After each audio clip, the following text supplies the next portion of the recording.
Points വിജയികൾക്ക് അഭിനന്ദനങ്ങൾ തുടരുന്നു. അക്ഷരം ഡി. അസ്സലാമു അലൈക്കും വറഹ്മത്തുള്ളാഹി വബറകാതുഹു. ബിസ്മില്ലാ വൽഹംദുലില്ലാ വസ്സലാത്തു വസ്സലാമു അലാ അഷ്റഫിൽ മുർസലീൻ വഅലാ ആലിഹി വസഹ്ബിഹി അജ്മഈൻ. അമ്മാ ബഅദ്.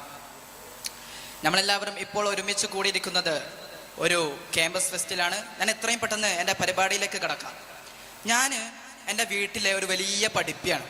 അതുകൊണ്ട് തന്നെ എൻ്റെ വീട്ടുകാർ വലിയ പ്രതീക്ഷയോടെ എന്നെ ഹിഫ്ദിലേക്ക് കൊണ്ടാക്കി. അവിടെ നിന്നാണ് മക്കളെ എൻ്റെ കരിയർ സ്റ്റാർട്ട് ചെയ്യുന്നത്. അങ്ങനെ ഞാൻ ഹിഫ്ദിലേക്ക് പോയി. 6 മാസം കഴിഞ്ഞു. 3 ജുസിന്റെ പരീക്ഷ വന്നു. അങ്ങനെ 19 കുട്ടികളിൽ നിന്ന് വളരെയധികം ഉയർന്ന ഗ്രേഡോടെ ഞാൻ പൊട്ടി. തീർന്നിട്ടില്ല. അങ്ങനെ ഒരു വർഷം അവസാനിക്കാനായി. അപ്പോൾ ഞാൻ എൻ്റെ ശ്രദ്ധ മുഴുവനും പഠനത്തിലേക്ക് കൊടുത്തു. വൈകുന്നേരങ്ങളിലെ കളിയൊക്കെ ഒഴിവാക്കി ഫുൾ പഠനം. അങ്ങനെ ഇരിക്കുമ്പോഴാണ് നമ്മുടെ കൊല്ല പരീക്ഷ കടന്നു വരുന്നത്. അപ്പോൾ എനിക്ക് നല്ല വാശിയുണ്ട്. കഴിഞ്ഞ പരീക്ഷയിൽ ഞാൻ തോറ്റപ്പോൾ എൻ്റെ കുറച്ച് ചങ്ങാതിമാര് എന്നെ കളിയാക്കിയിരുന്നു. അപ്പോൾ ഞാൻ ഈ പ്രാവശ്യം എന്തായാലും റിവഞ്ച് അടിക്കണം എന്ന് വിചാരിച്ച് അധ്വാനിച്ചു കൊണ്ട് പഠിച്ചു. പക്ഷേ പരീക്ഷ വന്നു. അങ്ങനെ 19 കുട്ടികളെയും ഞെട്ടിച്ചുകൊണ്ട് വൻ ഭൂരിപക്ഷത്തോടെ നല്ല അസലായി ഞാൻ വീണ്ടും പൊട്ടി. പ്രാവശ്യക്ക് ഭയങ്കര വിഷമായി. ഇത്രയും അധ്വാനിച്ചിട്ട് ഇതാണല്ലോ എൻ്റെ ഫലം. അങ്ങനെ ഉടൻ തന്നെ ഞാൻ എൻ്റെ ഉമ്മാക്ക് വിളിച്ചു. ഉമ്മനോട് ഞാൻ പറഞ്ഞു, ഇനി ഞാൻ ഹിഫ്ദ് പഠിക്കണമെന്നില്ല, എനിക്കിനി സാധിക്കില്ല, 2 വട്ടപ്പം തന്നെ പൊട്ടി, ഇനി ഇങ്ങനെ പൊട്ടിയേ എനിക്ക് കഴിയൂല, ഞാൻ എൻ്റെ പുരയ്ക്ക് വരാറ്. അതിൽ ഉമ്മ എന്നോട് പറഞ്ഞ ഒരു 3 മറുപടിയുണ്ട്. ഒന്നാമത്തെ മറുപടി എന്ന് പറഞ്ഞാൽ ഉമ്മ എന്നോട് ചോദിച്ചു, ഉമ്മാൻ്റെ കുട്ടി എങ്ങനെ നടക്കാൻ പഠിച്ചോ എന്ന് ചോദിച്ചു. ഇപ്പൊ ഞാൻ പറഞ്ഞു, ഞാൻ നടക്കാൻ പഠിച്ചെന്നെ, അല്ലാണ്ട് ഇപ്പൊ എന്തായാലും വലിയ കാര്യം. പക്ഷേ എൻ്റെ ഉമ്മ എന്നോട് പറഞ്ഞു, അതല്ല മോനെ, നീ ഒരുപാട് തവണ നീ വീണിട്ടുണ്ട്. നീ തലക്കുത്തി വീണ രംഗം എനിക്ക് ഇപ്പോഴും ഓർമ്മയുണ്ട്. അങ്ങനെ വീണിട്ടാണ് നീ നടക്കാൻ പഠിച്ചത്. രണ്ടാമത് എന്നോട് പറഞ്ഞു, നീ ഇപ്പൊ ഹിഫ്ദ് നിർത്തി വന്നാൽ തന്നെ കുടുംബക്കാരും നാട്ടുകാരും ഒക്കെ ചോദിക്കും, മോൻ ഹാഫിളായോ, മോൻ ഹാഫിളായോ, മോൻ ഹാഫിളായോ. അപ്പൊ ഞാൻ എന്താ മറുപടി അറിയാ? മൂന്നാമത് എൻ്റെ ഉമ്മനോട് പറഞ്ഞൊരു കാര്യമുണ്ട്. അതാണ് എനിക്ക് മനസ്സിൽ തട്ടിയത്.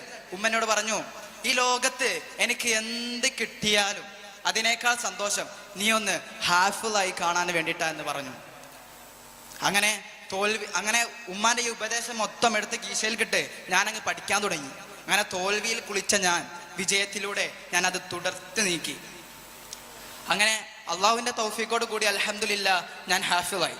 ഞാനിവിടെ ഹാഫിളാണ് കാരണം ഞങ്ങൾ വരും. നിങ്ങൾ എല്ലാവരും ഇപ്പം വിചാരിച്ചിട്ടുണ്ടാവും ഉമ്മ ആണെന്ന്. തീർച്ചയായും ഉമ്മയാണ്. പക്ഷേ അതിൻ്റെ മുമ്പ് ഒരാളുണ്ട്. ആരാണത്? തോൽവി.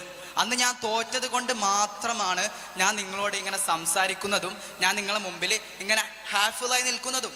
ഓക്കെ, ഇനി നിങ്ങളൊന്ന് ചിന്തിച്ചു നോക്കൂ. നിങ്ങൾ ചിന്തിച്ചു നോക്കണം.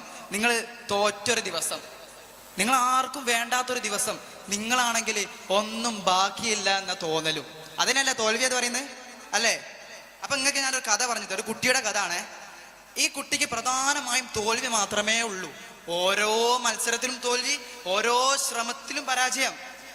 അങ്ങനെ ഇരിക്കുമ്പോഴാണ് ഈ കുട്ടിയുടെ സ്കൂളിൽ ഒരു ഫുട്ബോൾ മത്സരം വരുന്നത്. അങ്ങനെ എല്ലാവരും പറഞ്ഞു, ഈ കുട്ടി എന്തായാലും ഗോൾ അടിക്കില്ല എന്ന്. പക്ഷേ കളി തുടങ്ങി അവന്റെ കാൽപാദത്തിലേക്ക് ഇങ്ങനെ പന്ത് ഇങ്ങനെ വരികയാണ്. അപ്പോൾ ഇവൻ ആരെയും നോക്കാതെ ഓടിപ്പോയിക്കൊണ്ട് അവന്റെ മുഴുവൻ പവറും കൊണ്ട് ഒരൊറ്റ അടിയുടെ അടിച്ചു. പക്ഷേ പന്ത് സ്വന്തം ഗോൾ പോസ്റ്റിലായിരുന്നു. ഗ്രൗണ്ട് മൊത്തം ചിരിച്ചു. അവനാകെ തളർന്നു പോയി. അവൻ തല കുനിച്ചുകൊണ്ട് അവന്റെ വീട്ടിലേക്ക് നടന്നു. അവന്റെ അമ്മ ചോദിച്ചു, മോനെ നീ എന്താ ഒന്നും മിണ്ടാത്തത്? അമ്മനോട് അവൻ പൊട്ടിക്കരഞ്ഞുകൊണ്ട് പറഞ്ഞു, അമ്മേ ഞാൻ തോറ്റുപോയി. അമ്മ പറഞ്ഞു, മോനെ നീ അല്ല തോറ്റത്, നിന്റെ ജീവിതത്തിലെ ആദ്യ പാഠമാണ് ഈ തോൽവി. ഈ തോൽവി തന്നെയാണ് നിന്നെ നാളെ വിജയിക്കാനും സഹായിക്കുക. ഉടൻ തന്നെ അവൻ വിചാരിച്ചു, എൻ്റെ ജീവിതം ആർക്കും ചിരിക്കാനുള്ളതല്ല, അത് എനിക്ക് തെളിയിക്കാനുള്ളതാ എന്ന് പറഞ്ഞുകൊണ്ട് അവന്റെ വീട്ടിൽ നിന്ന് ഇറങ്ങി. അവൻ വെയിലത്തും മഴയത്തും അവൻ പരിശ്രമിച്ചു. എല്ലാവരും ഉറങ്ങിക്കിടക്കുമ്പോൾ അവൻ കഠിനമായ പരിശീലനത്തിൽ ഏർപ്പെട്ടു. അവൻ പറഞ്ഞു, ഇന്നത്തെ എൻ്റെ വേദന നാളത്തെ എൻ്റെ ശക്തിയാന്ന് പറഞ്ഞു. അതാ അടുത്ത ഫുട്ബോൾ റൗണ്ട് മത്സരം സ്കൂളിൽ വരികയാണ്. അങ്ങനെ കളി തുടങ്ങി. ഏതാണ്ട് അവസാന മിനിറ്റിലേക്ക് കളിയെത്തി. എല്ലാവരും ഇങ്ങനെ നോക്കിക്കൊണ്ടിരിക്കുമ്പോൾ അവന്റെ കാൽപാദത്തിലേക്ക് ഇങ്ങനെ പന്ത് വരികയാണ്. എല്ലാവരും ശ്വാസം പിടിച്ചുകൊണ്ട് ഇങ്ങനെ നോക്കിക്കൊണ്ടിരിക്കുകയാണ്. ആ ടൈമിനതാ മനോഹരമായ ഒരു ഷോട്ട് അടിക്കുന്നു, എതിർ പോസ്റ്റിന്റെ വല കുലുങ്ങുന്നു, ഗ്രൗണ്ട് മൊത്തം എഴുന്നേറ്റ് നിന്ന് കൈയടിക്കുന്നു. കഴിഞ്ഞ പ്രാവശ്യം അവനെ കളിയാക്കിയവരെല്ലാം ഇപ്രാവശ്യം അവന്റെ പേര് വിളിച്ച് ആഘോഷിക്കുകയാണ്. ആ സമയത്ത് അവൻ പുഞ്ചിരിച്ചുകൊണ്ട് എല്ലാവരോടും പറഞ്ഞു, ഹേയ്, ഞാൻ ഇന്നിവിടെ വിജയിക്കാൻ കാരണം ഈ ഗോളല്ല, മറിച്ച് തോൽവി എന്നെ പഠിപ്പിച്ച ആ പാഠം കൊണ്ട് മാത്രമാണ്. അതാണ് ജീവിതം. തോറ്റവർക്ക് മാത്രമേ ജീവിതത്തിന്റെ വില മനസ്സിലാവുകയുള്ളൂ. തോൽവി ഒരിക്കലും നമ്മെ തകർക്കാനല്ല, മറിച്ച് നമ്മെ ഉണർത്താനാണ്. ജീവിതം എല്ലായ്പ്പോഴും മധുരമല്ല, അത് ചിലപ്പോൾ കടുപ്പമാണ്, വേദനയാണ്. പക്ഷേ ആ വേദനയുടെ അകത്ത് തന്നെയുണ്ട് നിങ്ങൾക്ക് വിജയിക്കാനുള്ള ശക്തി. പ്രശ്നം എന്തെന്ന് വെച്ചാൽ നിങ്ങൾക്ക് കാത്തിരിക്കാനോ പോരാടാനോ ധൈര്യമില്ല എന്നതാണ്. നിങ്ങളിപ്പോ എന്തെങ്കിലും കാര്യത്തിൽ തോറ്റാല് എല്ലാവരും വന്ന് പറയും, എടോ നിനക്കൊന്നും സാധിക്കില്ലടോ, നിർത്തി പോടോ എന്ന് പറയും.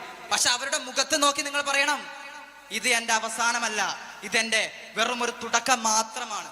അന്ന് മുതലാണ് നിങ്ങളുടെ ജീവിതം മാറി മറയുന്നത്. ഒരു ദിവസം നിങ്ങൾ ഉയർന്ന സ്ഥാനത്തേക്ക് എത്തും. എന്നിട്ട് മുൻകാലത്തെ എല്ലാ പരാജയങ്ങളെയും നോക്കി നിങ്ങൾ ചിരിച്ചുകൊണ്ട് പറയും, അതെ നിങ്ങളായിരുന്നു ശരി, അന്ന് ഞാൻ തോറ്റു, പക്ഷെ ഇന്ന് ഞാൻ ജയിക്കാൻ കാരണം നിങ്ങളാണ്. അഥവാ തോൽവി എന്ന മഹാവ്യക്തിത്വമാണ്. ഞാൻ നിങ്ങളോട് ഇത്രയും നേരം പറഞ്ഞു വരുന്നത്, ഒന്നാമതായി നിങ്ങൾ വീണാലും എഴുന്നേൽക്കണം, നിങ്ങൾ തോറ്റാലും ചിരിക്കണം. കാരണം ആ ചിരിക്ക് ഈ ലോകത്തെ മുഴുവനും കുലുക്കാനുള്ള ശക്തിയുണ്ട്. രണ്ടാമത് നിങ്ങൾ എത്ര തകർന്നാലും പുനർനിർമ്മിച്ചു കൊണ്ടേയിരിക്കണം. മൂന്നാമത് നിങ്ങൾ എത്ര തോറ്റാലും നിങ്ങൾ ശ്രമിച്ചു കൊണ്ടേയിരിക്കണം. കാരണം നിങ്ങൾ ഇവിടെ തോൽക്കാൻ വന്നവരല്ല, നിങ്ങൾ ജീവിതം പഠിക്കാൻ വന്നവരാണ്. തോൽവി ഒരു പാഠമാണ്, ആ പാഠം തന്നെയാണ് വിജയത്തിലേക്കുള്ള വഴി. അവസാനമായിട്ട് നിങ്ങൾക്ക് ഞാനൊരു ഇക്വേഷൻ പറഞ്ഞു തരാം. നിങ്ങളുടെ ജീവിതത്തിൽ നിങ്ങൾ ആ ഇക്വേഷൻ എഴുതണം. ഓക്കെ, നിങ്ങളെ നോട്ട് ബുക്കിൽ എഴുതാനല്ല പറഞ്ഞത്, നിങ്ങളുടെ ജീവിതത്തിൽ ആ ഇക്വേഷന് നിങ്ങൾ കൊണ്ടുവരണം. ഓക്കെ, ആ ഇക്വേഷൻ എന്ന് പറഞ്ഞാൽ interest plus hard work is equal to success. ഇതിലൂടെ നിങ്ങൾ സഞ്ചരിക്കുകയാണെങ്കിൽ നിങ്ങൾക്ക് ഉറപ്പായിട്ടും നിങ്ങളുടെ ജീവിതത്തിൽ നിങ്ങൾ വിജയിക്കാൻ സാധിക്കും. എന്താ പറഞ്ഞത്? Interest plus hard work is equal to success. അപ്പൊ ഇതിലൂടെ നിങ്ങൾ എന്തായാലും സഞ്ചരിക്കണം, നിങ്ങളോട് ഞാൻ അഭ്യർത്ഥിക്കുകയാണ്. അപ്പോൾ the real champions don't rest, they restart. യഥാർത്ഥ വിജയികൾ ഒരിക്കലും അവസാനിക്കുന്നില്ല, അവർ വീണ്ടും തുടരുകയാണ് ചെയ്യുന്നത്. ഇത്രയും പറഞ്ഞുകൊണ്ട് എല്ലാവർക്കും വിജയം ആശംസിച്ചുകൊണ്ട് ഞാൻ നിർത്തുന്നു. അസ്സലാമു അലൈക്കും വറഹ്മത്തുള്ളാഹി വബറകാതുഹു.